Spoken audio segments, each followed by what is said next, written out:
Good evening, student. We will learn the remaining part of the topic verb to have, which we are covering. Verb to have का अभी तक हम लोग पढ़ रहे थे कि ये जो हैव है ये पोजीशन को बताते हैं, प्लस हैज हैव हैड का यूज कैसे किया जाता है। कुछ टेक्निकल इश्यूज हो गए थे जिसके कारण से ये वीडियो पूरी नहीं हो पाई थी, इसलिए हम जो इसका पार्ट बच गया है इसको हम इसमें पढ़ लेते हैं। तो अभी तक हमने पढ़ा था कि वर्ब हैव और हैव अगर एक साथ लगाएंगे तो ये बिल्कुल रॉन्ग है। अगर हैज और हैज एक साथ लगाएंगे ऑक्सिलरी वर्ब ये भी बिल्कुल रॉन्ग है, लेकिन हैड और हैड एक साथ लगाएंगे तो बिल्कुल करेक्ट है ये। एंड हैव और हैड लगाएंगे this is also correct, and has और हैड लगाएंगे तो ये भी करेक्ट है। जैसे मैंने कहा कि I have taken my lunch, इसको हम ऐसे भी कर सकते हैं I have had my lunch. I had taken my lunch को क्या कर सकते हैं I had had my lunch.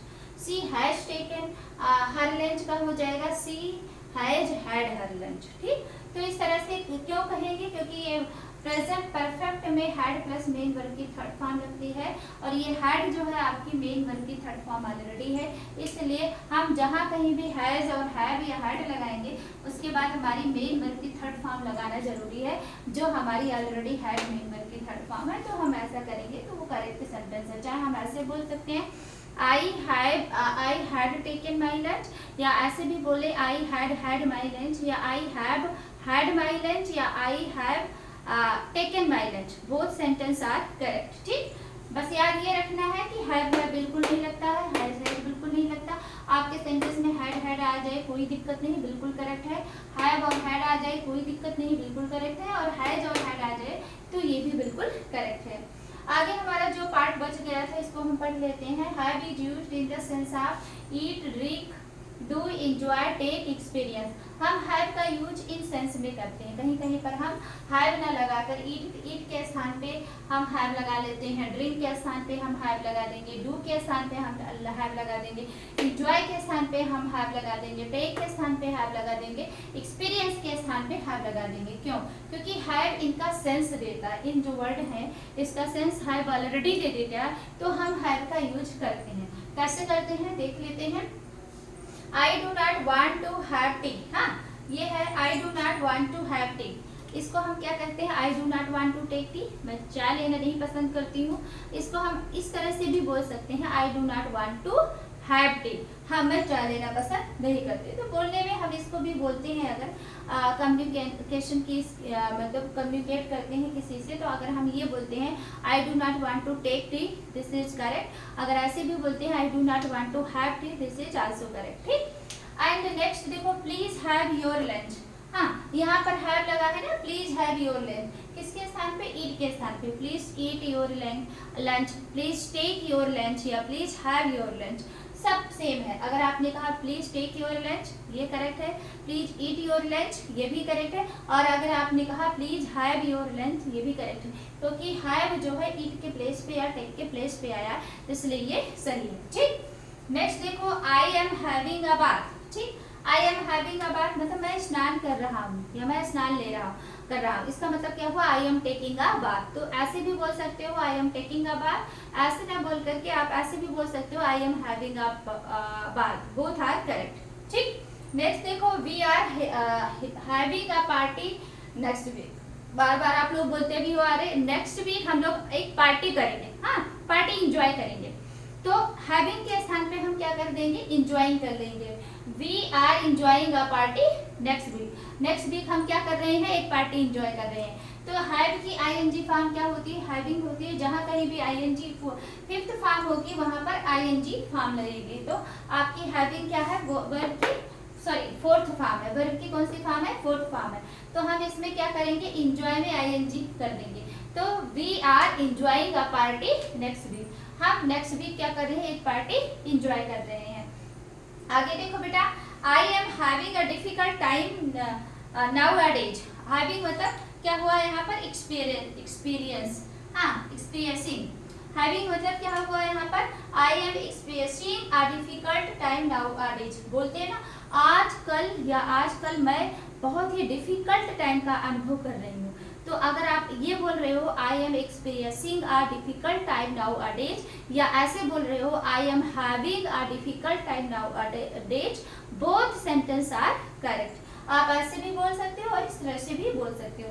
यहाँ पर हैविंग किस सेंस में है, एक्सपीरियंस के सेंस में। तो ये हैव जो है ये इस सेंटेंस के साथ यूज होता है। आप ये वर्ड बोलो या आप इसको भी बोल सकते हो, बोथ आर करेक्ट। नेक्स्ट देखो, I have eaten my breakfast. ठीक, अब ये क्या है, I have eaten my breakfast. I have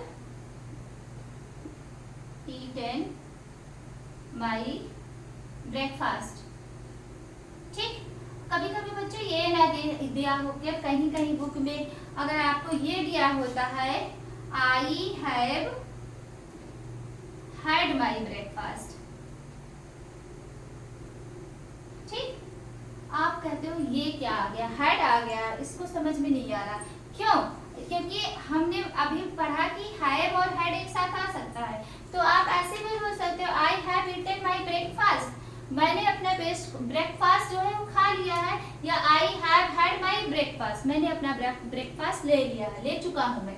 तो I have had my breakfast, इसी ईटन जो मेन वर्ब की थर्ड फॉर्म है, इसके प्लेस पर हमने ये हैड को लगाया है क्योंकि ये है V3 फॉर्म ही है।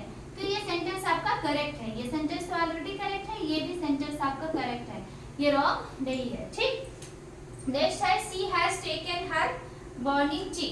ठीक, she has taken her morning tea. ठीक, अब देखो she has taken her morning tea ऐसे भी लिख सकते हो, इसको ऐसे भी लिख सकते हो she has had her morning tea. ठीक, चाहे आप लिखो बच्चों की she has taken her morning tea, चाहे लिखो आप she has had her morning T.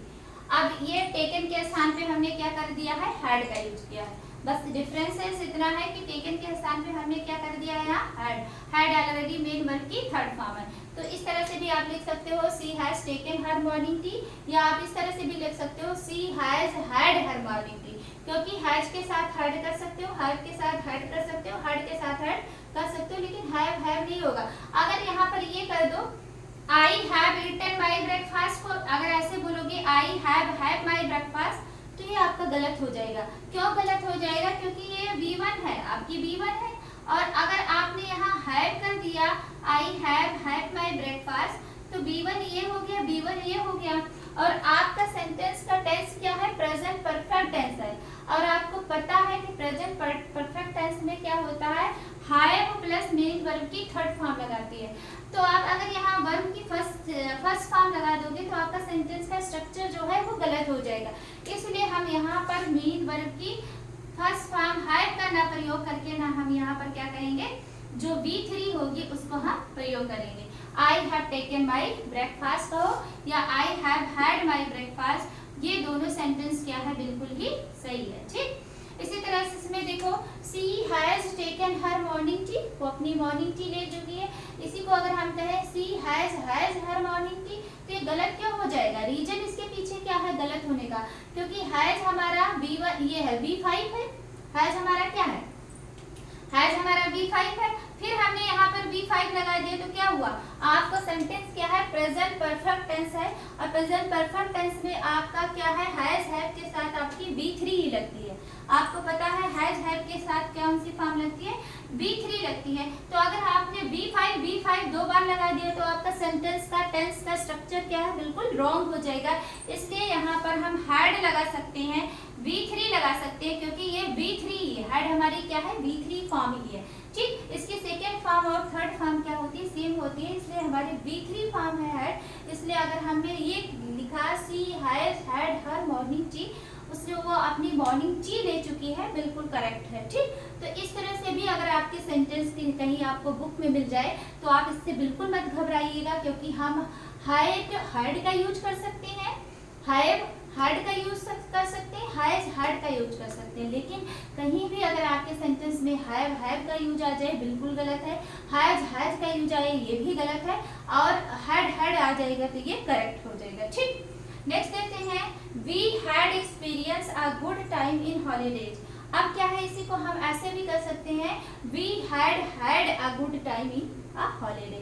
इसका मतलब ये सेम हुआ कि हम एक अच्छा टाइम हॉलीडेज में एक्सपीरियंस कर रहे हैं या हम एक अच्छा टाइम महसूस कर रहे हैं। तो इसके स्थान पे, एक्सपीरियंस के स्थान पे अगर हम ऐसा भी लिखें, we had a good time in holidays, तो ये भी सेंटेंस क्या होगा, सही होगा। ठीक, नेक्स्ट है कुछ और पॉइंट है जिसको हम जान लेते हैं हैज और हैव के बारे में। ये हैज और हैव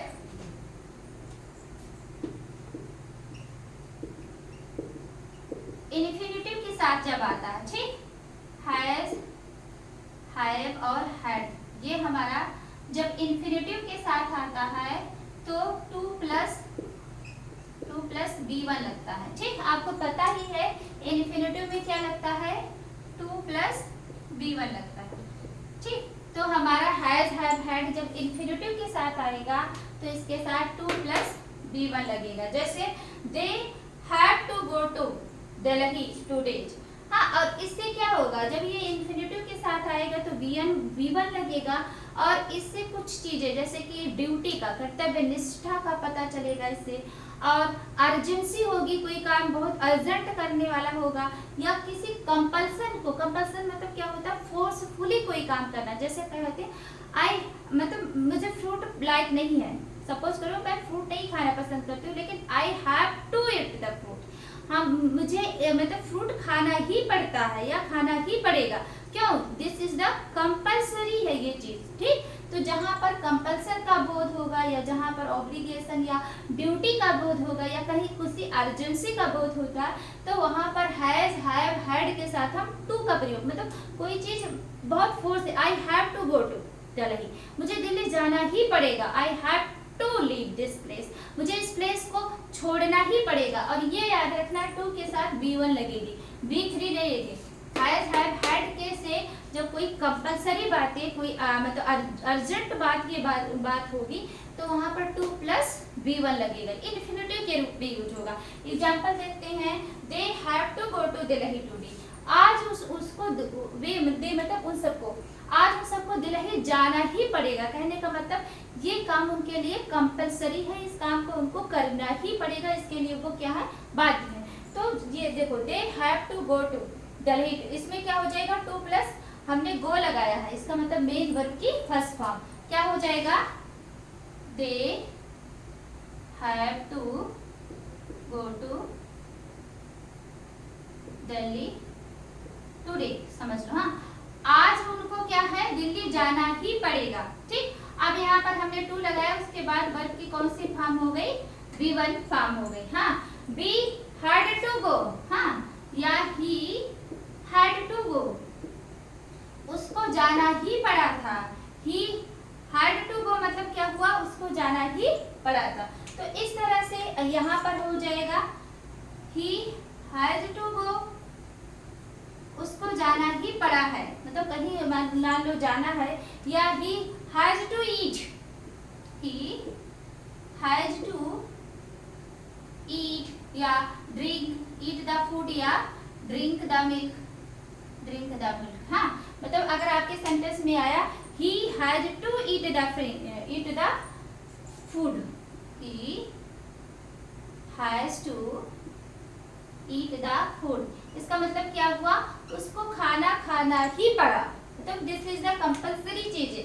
तो जहाँ कहीं भी अर्जेंसी, जहाँ कहीं भी कंपल्सन का भाव होगा, वहां पर हैज, हैव, हैड के साथ टू लगाएंगे प्लस मेन वर्ब की फर्स्ट फॉर्म। जैसे मुझे खाना ही पड़ा है, तो I have to eat the food. हाँ, मुझे जो है मिल्क पीना ही, उसे मिल्क पीना ही पड़ा है, तो क्या हो जाएगा, उसे मिल्क पीना ही पड़ेगा, तो क्या हो जाएगा, he has to drink the milk, उसे मैदान में जाना ही पड़ेगा, they have to go to in the field. मतलब जहाँ पर किसी चीज को बोला जाता है ना, आपको ये काम करना ही पड़ेगा, जहाँ कहीं भी कंपल्सन का बोध होता, वहाँ पर क्या होता है, इन्फिनेटिव तथा V1 का यूज होता है। तो अभी तक हमने पढ़ा कि हैज, हैव, हैड का यूज डिफरेंट टाइप से होता है। इसे मेन वर्ब के रूप में भी कर सकते हैं, ऑक्सिलरी वर्ब के रूप में भी यूज कर सकते हैं।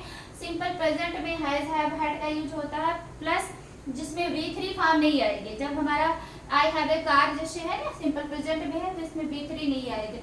प्रेजेंट परफेक्ट में करेंगे तो इसमें has, have plus V3 form होगी। हैज हमारा सिंगुलर सब्जेक्ट होगा, तब हम उसमें जो है हैज का यूज करेंगे। जब हमारा सब्जेक्ट प्लूरल होगा तो हम क्या यूज करेंगे, हैव करेंगे। हैड को हमने पता किया कि हैड जो है सिंपल प्रेजेंट टेंस में भी लगता है और सिंपल पास्ट टेंस में और पास्ट परफेक्ट में भी लगता है। और इसमें जो है चाहे सब्जेक्ट सिंगुलर हो चाहे सब्जेक्ट प्लूरल हो, हैड ही रहेगा, इसमें चेंजिंग नहीं होती है। प्लस फ्यूचर परफेक्ट टेंस में भी शैल हैव और विल हैव का हम यूज करते हैं। ठीक, एक्टिव से पैसिव वॉइस में बनाने में भी हम क्या है, हैज, हैव, हैड का यूज करते हैं। हैज, हैव की जो है फिफ्थ फॉर्म होती है V1, V2, V3, V4 और V5। V1 और V5 जो है हैज और हैव होती है। V2, V3 सेम होती है, हैड है, और इसकी V4 फॉर्म होती है ING हैविंग। ठीक, इसके बाद हम लोगों ने पढ़ा बच्चों कि इसमें जो है क्या करते हैं, हैज, हैव, हैड का प्रयोग पोजीशन को दिखाने के लिए करते हैं। जैसे I have a book, she has 3 sister and he had a car. और दूसरा हम लोगों ने ये पढ़ा कि हैड, हैड का यूज कर सकते हैं, हैव, हैड का यूज कर सकते हैं, हैज, हैड का यूज कर सकते हैं, लेकिन हैव, हैव का यूज नहीं कर सकते, हैज, हैज का यूज नहीं कर सकते। ये बिल्कुल भी गलत है। और नेक्स्ट हम लोग ये भी पढ़ चुके हैं कि जो हैव होता है कई सेंस में आता है, eat, drink, do, enjoy, take, experience. अगर मैंने कहा I am taken my lunch, इसका मतलब क्या हुआ, I am eaten my lunch. ठीक, I am eat my lunch, ये हो जाएगा। I am having a bath, इसका मतलब क्या हुआ, I am taking a bath. तो ये हुआ कि इस सेंस में हम हैव का यूज कर सकते हैं। प्लस इस तरह से हम ये भी सीख चुके हैं कि हैज और हैड का फॉर्मेशन कैसे करेंगे, और इन्फिनेटिव के साथ टू प्लस वर्ब की फर्स्ट फॉर्म को लगा करके हैज, हैव, हैड का प्रयोग करेंगे। उस समय करेंगे जब कोई काम बहुत ही कंपलसरी करना होगा, कोई अर्जेंसी होगी, या कोई हमारी मॉरल रिस्पॉन्सिबिलिटी, हमारा जो है क्या कहते हैं, नैतिक कर्तव्य या कर्तव्य निष्ठता की कहीं बात आएगी तब, या कहीं कंपलसरी की बात कहनी होगी, तो इन्फिनेटिव टू प्लस वर्ब की फर्स्ट फॉर्म का प्रयोग करेंगे। जैसे he had to go to Delhi today, उसे आज ही दिल्ली जाना ही पड़ेगा। ठीक, तो क्या है, इसमें कंपलसरी है, जाना है तो मतलब जाना ही पड़ेगा। तो हैज टू, हैव टू और हैड टू कहीं भी आपको मिल जाए, कहने का मतलब इससे क्या होगा, आपको कंपलसरी, कंपल्सन आपको दिखाएगा, बाध्यता वाली चीजें आपको दिखाई देंगी। तो आई थिंक आपने वर्ब, ऑक्सिलरी वर्ब के टू हैव फॉर्म को अच्छे से समझ लिया है। नेक्स्ट वीडियो में हम ऑक्सिलरी वर्ब के डू फॉर्म के बारे में पढ़ेंगे। Okay, thank you.